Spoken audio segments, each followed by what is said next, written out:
Good evening. നമ്മളിന്ന് discuss ചെയ്യുന്ന പ്രധാനപ്പെട്ട ഒരു ലേണിംഗ് തിയറിയാണ് സോഷ്യൽ ലേണിംഗ് തിയറി എന്ന് പറയുന്നത്. അപ്പം അതിനെക്കുറിച്ച് നമുക്ക് ഡീറ്റെയിൽ ആയിട്ട് നോക്കാം.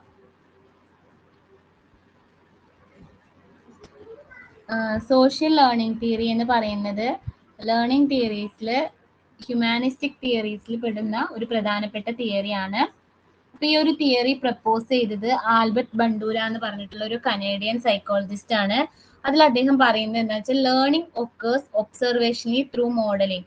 മോഡലിംഗ് എന്ന ആക്ടിവിറ്റിയിലൂടെ ഒബ്സർവേഷൻ അല്ലെങ്കിൽ ഒബ്സർവേഷനിലൂടെയൊക്കെയാണ് ലേണിംഗ് നടക്കുന്നതെന്നാണ് ആര് പറഞ്ഞിട്ടുള്ളത്? ആൽബർട്ട് ബണ്ടൂര പറഞ്ഞിട്ടുള്ളത്. അപ്പൊ ലേണിംഗ് തിയറി എന്ന് പറഞ്ഞാൽ എങ്ങനെയാണ്? Learning occurs observationally through modeling. Modeling എന്നുള്ള ഒരു പ്രോസസ്സിനാണ് അവിടെ ഇമ്പോർട്ടൻസ് കൊടുക്കുന്നത്. അതായത് ഇവിടെ എന്ന് വെച്ച് കഴിഞ്ഞാൽ കുട്ടികള് മോഡലിംഗ് എന്ന പ്രോസസ്സിലൂടെ മറ്റുള്ളവരുടെ ബിഹേവിയർ, അതുപോലെ തന്നെ ആറ്റിറ്റ്യൂഡ്, എങ്ങനെയാണ് അവരുടെ ഇമോഷണൽ റിയാക്ഷൻസ്, അതുപോലെ തന്നെ ഇതൊക്കെയാണ് അവർ ഒബ്സർവ് ചെയ്യുന്നത്. എന്തൊക്കെയാണ്? മറ്റുള്ളവരുടെ ബിഹേവിയർ, ആറ്റിറ്റ്യൂഡ്, ഇമോഷണൽ റിയാക്ഷൻസ് ഒക്കെയാണ് അവർ ഒബ്സർവ് ചെയ്യുന്നത്. ആരുടെയാണ് ഇവർ ഒബ്സർവ് ചെയ്യുന്നത്? അവരുടെ നിയറസ്റ്റ് ആയിട്ടുള്ള ആൾക്കാർ, അതായത് അവരുടെ പാരൻസ്, അതേപോലെ തന്നെ ഫാമിലിയിലെ മെമ്പേഴ്സ്, ടീച്ചേഴ്സ്, അതുപോലെ തന്നെ സമൂഹത്തിലെ പ്രായമായിട്ടുള്ള ആൾക്കാർ. ഇത്രയും ആൾക്കാരെ ഒബ്സർവ് ചെയ്തിട്ട് അവരൊരു ഐഡിയ ഉണ്ടാക്കിയെടുക്കുകയാണ്. ഇങ്ങനെയൊക്കെയാണ് എൻ്റെ ബിഹേവിയർ ആയിരിക്കേണ്ടത്, അതനുസരിച്ച് അവർ പെർഫോം ചെയ്യുന്നു. അങ്ങനെയാണ് ആര് പറഞ്ഞിട്ടുള്ളത്? ആൽബർട്ട് ബണ്ടൂര പറഞ്ഞിട്ടുള്ളത്. അതായത് മോഡലിങ്ങിലൂടെയാണ് ലേണിംഗ് നടക്കുന്നതെന്ന് പറഞ്ഞു. അപ്പൊ ആ മോഡലിങ്ങിലൂടെ ലേണിംഗ് നടക്കുമ്പോൾ കുട്ടികള് മറ്റുള്ളവരുടെ ബിഹേവിയർ, ആറ്റിറ്റ്യൂഡ്, ഇമോഷണൽ റിയാക്ഷൻസ് ഒക്കെ ഒബ്സർവ് ചെയ്യും. അവർ ഒബ്സർവ് ചെയ്യുന്ന ആൾക്കാർ ആരൊക്കെയാണ്? അവരുടെ ചുറ്റുപാടുള്ള ആൾക്കാരാണ്. പ്രത്യേകിച്ച് പാരൻസ്, ഫാമിലി മെമ്പേഴ്സ്, അതേപോലെ teachers, older members of the society.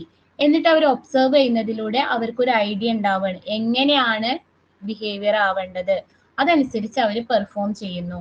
അതിനെയാണ് എന്തെന്ന് പറഞ്ഞത്? സോഷ്യൽ ലേണിംഗ് തിയറി എന്ന് വിളിച്ചിട്ടുള്ളത്. അപ്പൊ ആദ്യ കാലഘട്ടത്തില് ഈ ഒരു തിയറി അറിയപ്പെട്ടിരുന്നത് സോഷ്യൽ ലേണിംഗ് തിയറി എന്നായിരുന്നു. പിന്നീട് ഈ തിയറിയുടെ പേര് മാറിയിട്ട് സോഷ്യൽ കൊഗ്നിറ്റീവ് തിയറി ആയിട്ട് മാറിയിട്ടുണ്ട്.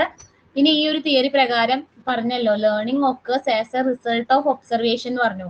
നമ്മൾ ഒബ്സർവ് ചെയ്യുന്നതിലൂടെയാണ് ലേണിംഗ് നടക്കുന്നത്. അല്ലെങ്കിൽ മറ്റുള്ളവരുടെ ബിഹേവിയർ നമ്മൾ ഇമിറ്റേറ്റ് ചെയ്യുമ്പോൾ എന്ത് നടക്കുന്നുണ്ട്? ലേണിംഗ് നടക്കുന്നുണ്ട് എന്ന് പറഞ്ഞു. അപ്പൊ ഒബ്സർവേഷനിലൂടെ നടക്കുന്നു എന്ന് പറഞ്ഞത് കൊണ്ട് തന്നെ നമ്മൾ ഈ ഒരു തിയറീനെ അല്ലെങ്കിൽ ഈ ഒരു ലേണിങ്ങിനെ നമ്മൾ എന്തെന്ന് വിളിക്കുന്നു? ഒബ്സർവേഷണൽ ലേണിംഗ് എന്ന് വിളിക്കുന്നുണ്ട്. അപ്പൊ നമ്മൾ അതിനെ എന്തെന്ന് വിളിക്കുന്നു? ഒബ്സർവേഷണൽ ലേണിംഗ് എന്ന് വിളിക്കുന്നത്. എന്തുകൊണ്ടാണ് ഒബ്സർവേഷൻ ലേണിംഗ് എന്ന് വിളിച്ചത്?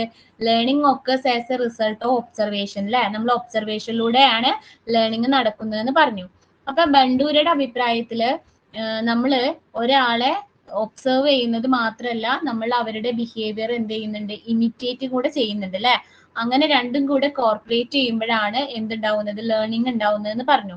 അപ്പൊ ഈ മോഡലിംഗ് എന്നുള്ള ഈ പ്രോസസ്സ് നടക്കുന്നത് 4 സ്റ്റെപ്പിലൂടെയാണെന്നാണ് ബണ്ടൂര പറയുന്നത്. ആ 4 സ്റ്റെപ്പ് വളരെ ഇമ്പോർട്ടന്റ് ആണ് കേട്ടോ. ആ 4 സ്റ്റെപ്പ് ഏതൊക്കെയാണെന്ന് നമുക്ക് നോക്കാം. First attention, retention, reproduction, reinforcement. ഈ 4 പോയിന്റ് ഓർത്ത് വെക്കണം. എക്സാമിന് വളരെ ഇമ്പോർട്ടന്റ് ആണ്. കേട്ടറ്റിനൊക്കെ ചോദിക്കുമ്പോൾ ഇതിൽ വരാത്തത് ഏതാന്നൊക്കെ ചോദിക്കാം. അപ്പൊ നമ്മൾ 4 എണ്ണം അറിഞ്ഞിരിക്കണം. Attention, retention, reproduction, reinforcement. Attention എന്ന് പറഞ്ഞു കഴിഞ്ഞാൽ ഇപ്പൊ നമ്മൾ ആരെയാണോ ഒബ്സർവ് ചെയ്യാൻ ഉദ്ദേശിക്കുന്നത്, അല്ലെ, ഒരു മോഡൽ ഉണ്ടാവുമല്ലോ. അപ്പൊ അതിനെ നമ്മൾ എന്ത് ചെയ്യുന്നു? കീനായിട്ട് നമ്മൾ അറ്റൻഡ് ചെയ്യുന്നില്ല. ഓരോ ഫീച്ചേഴ്സും നമ്മൾ എന്ത് ചെയ്യുന്നു?